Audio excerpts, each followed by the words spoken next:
back today, the A-List Review. I am your host, the Game Changer, Wes Troop. And as you can see, it's time to go back to the theater. And ladies and gentlemen, last time I joined all of you, I saw what I considered one of the worst films of the year, Arctic Dogs. This time, I'm checking out a movie that actually could be worse than the last one I watched. That wouldn't happen, would it, right? My review of the 2019 family film, Playing with Fire, coming up now.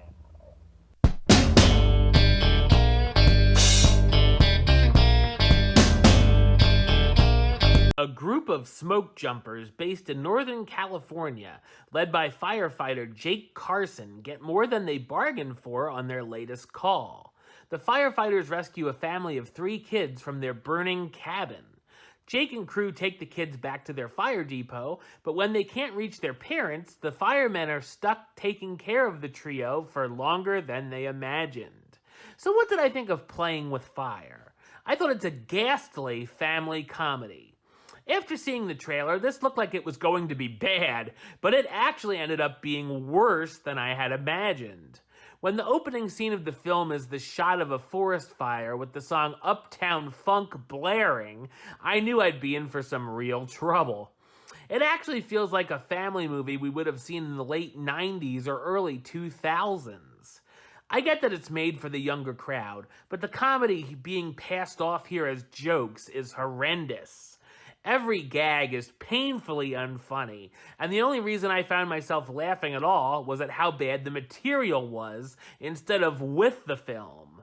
When Jake meets the kids and is rescuing them from the fire, there's a long back and forth between the characters as they're trying to prove who's right about something as the room they're in is going up in flames.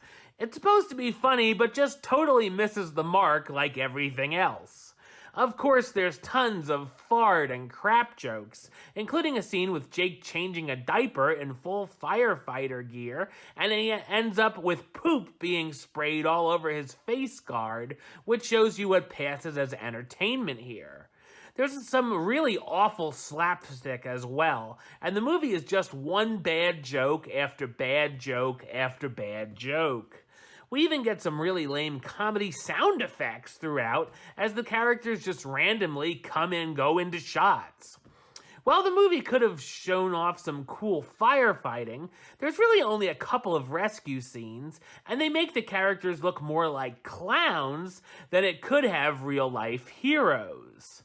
In fact, the action scenes end up being rather boring, and the climax is quickly resolved.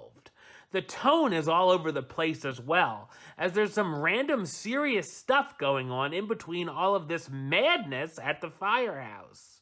There's also a big subplot based around My Little Pony here that the characters watch it, discuss it, sing about it, and throw a birthday party around it. There's a bunch of weird editing throughout, and it falls back on the use of reaction shots way too much. From the kids to even a bunch of shots of the dog that probably add up to whole minutes of the film. While I know parents will be checking their phones, I feel like kids would even get bored throughout, especially during the forced romance that gets thrown in. Some of the firefighters come across as only annoying, and the smaller kids, especially the youngest, are played as just big brats. I hope the cast got paid well, at least, starring John Cena as Jake Carson, the by-the-books firefighter who saves the kids, Keegan-Michael Key as Mark, the meticulous member of the team, John Leguizamo as Rodrigo, the sensitive firefighter, Brianna Hildebrand as Bryn, the eldest and most responsible of the siblings, and Tyler Main as X, the mute, burly smoke jumper who takes a liking to the kids. Playing with Fire might make some very young viewers laugh from time to time, but for me it felt more like Cruel and Unusual Punishment, and was one of my worst movie-going experiences this year. Playing with Fire, you know what rating you're gonna get? I only got 2 words words for ya. Suck it! Alright, well that's the show. I'll be back with another review very soon. But until then, don't forget to subscribe right here on YouTube. YouTube.com/WestsideOf515. Like the show on Facebook, Facebook.com/WestTruePlaylist. And of course, you can follow me on the Twitter and the Instagram @WestAida. Until next time, truth out.